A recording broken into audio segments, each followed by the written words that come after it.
தமிழகத்தினுடைய அரசியல் களம் தேர்தலுக்கு முன்பாக தான் பரபரப்பா இருந்ததுன்னு பார்த்தோம்னா, தேர்தலுக்கு பின்பாக அதை தாண்டிய 10 மடங்கு பரபரப்பா இருக்குது. இந்த சூழல்ல தான் எல்லோருமே விசில் அலையை பத்தி பேசிட்டு இருக்காங்க. ஆனா நாம இங்க பாட்டாளி மக்கள் கட்சியினுடைய அலையையும் அதனுடைய பலத்தையும் பேச வேண்டிய அவசியம் எழுந்திருக்கிறது. பாட்டாளி மக்கள் கட்சி 18 தொகுதிகளில் போட்டியிட்டது. இந்த 18 தொகுதிகளில் 4 தொகுதிகள் வெற்றி. தருமபுரி, ஜெயங்கொண்டம், விக்கிரவாண்டி, செஞ்சி. அடுத்தது சோழிங்கர், பெண்ணாகரம், விருதாச்சலம், மயிலாடுதுறை போன்ற தொகுதிகளில் கணிசமான வாக்கை பெற்றிருக்கிறது. இன்னும் இதர பிற தொகுதிகளில் விஜய் அலையை தாண்டியும் வாக்குகள் பெற்றிருக்கிறது. பெண்ணாகரத்தில் மிக குறைவான வாக்கு வித்தியாசத்தில் தோல்வி அடைந்திருக்கிறாங்க.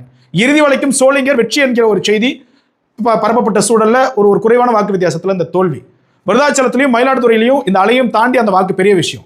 கீழ்வேலூர்ல 31,000 வாக்கு, போலூர்ல நல்ல வாக்குன்னு சொல்லிட்டு ரிஷிவந்தியத்திலையும் நல்ல வாக்கு பெற்று இருக்குது. இதுல இருந்து என்ன தெரியுது அப்படின்னா, தமிழகத்துல எந்த அரசியல் கட்சி புதுசாக வந்தாலும் பாட்டாளி மக்கள் கட்சிக்கு என்று இருக்கக்கூடிய வாக்கை எவராலும் பிரிக்க முடியாது.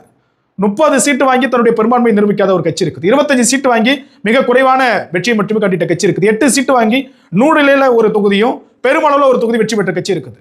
இப்படி சொல்லணும்னா எங்கேயோ போல. ஏன் திமுக சொந்த தொகுதியில் வெற்றி இழந்திருக்கிறது. இது போன்ற பல கட்சிகள் அவர்களுடைய வாக்கு பலத்தை இழந்திருக்கிறார்கள். ஆனால் இங்கே நிறைய பிரச்சனை எழுந்தது. கட்சிக்குள்ளாக பல பிரச்சனை, சின்னம் தொடர்பான பிரச்சனை, நிர்வாகிகள் தொடர்பான பிரச்சனை, சீட்டு தொடர்பான பிரச்சனை, வெற்றி தொடர்பான பிரச்சனைன்னு சொல்லிட்டு எவ்வளவோ இருந்தது. எவ்வளவு மன உளைச்சலுக்கு ஆளாக்கப்பட்டார் திரு அன்புமணி ராமதாஸ் அவர்கள்.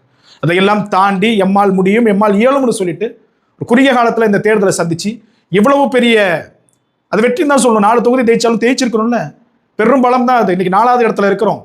தமிழக வெற்றி கழகம், அடுத்தது திமுக, அதிமுக, காங்கிரஸ், அதற்கு அடுத்த இடத்துல நாம் இருக்கிறோம். ஒரு தொகுதியில தான் அந்த மைனஸ். அப்ப பாமகவினுடைய பலம் என்பது இன்னும் இங்கே இருந்து கொண்டுதான் இருக்கிறது.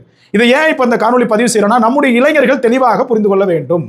இன்னைக்கு ஒரு கட்சி ஜெயிச்சுது, அது ஆதரவு எங்கெல்லாம் நாடி இருக்குது பாருங்க. நீங்க என்ன நினைச்சிட்டு போனீங்க, இது ஒரு மாற்றா இருக்குன்னு நினைச்சிட்டு போனீங்க.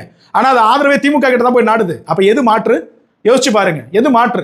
உங்களுக்கு மாற்று கொடுக்க வேண்டிய ஒரு இயக்கம் பாமக தான், பாட்டாளி மக்கள் கட்சி தான் உங்களுக்கான மாற்று. நம்முடைய இளைஞர்கள் தெளிவாக புரிந்து கொள்ள வேண்டும்.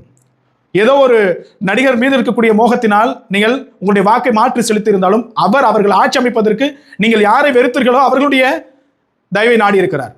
எனவே இங்கு நிலையான அரசியல் என்பது நாம் செய்யக்கூடிய அரசியல் தான். நீங்க புரிஞ்சுக்கணும். நமக்கான கல்வி, இடஒதுக்கீடு, வேலைவாய்ப்பு எல்லாவற்றையும் நாம் தான் பேசி தீர்க்க வேண்டும், பேசி பெற வேண்டும். வேறு எவரும் நமக்காக பேச மாட்டாங்க, ஒருத்தரும் பேச மாட்டாங்க. இதை நீங்கள் மிக தெளிவாக புரிஞ்சுக்கணும். விமர்சிப்பவர்கள் 1000 பேர் இருக்கலாம், ஆனா அதை யாரையும் தாண்டி வெற்றி பெறுகிறது இல்லையா, அதுதான் நம்மளுடைய இயக்கம். இது வரக்கூடிய காலகட்டங்களில் இந்த தலைமுறையும் எதிர்கால தலைமுறையும் நல்லதொரு வாழ்க்கையை வாழ வேண்டும் என்று சொன்னால் நம் இளைஞர்கள் பாதை தவறாமல் உங்களுடைய பாதையை அமைத்துக் கொள்ளுங்கள்.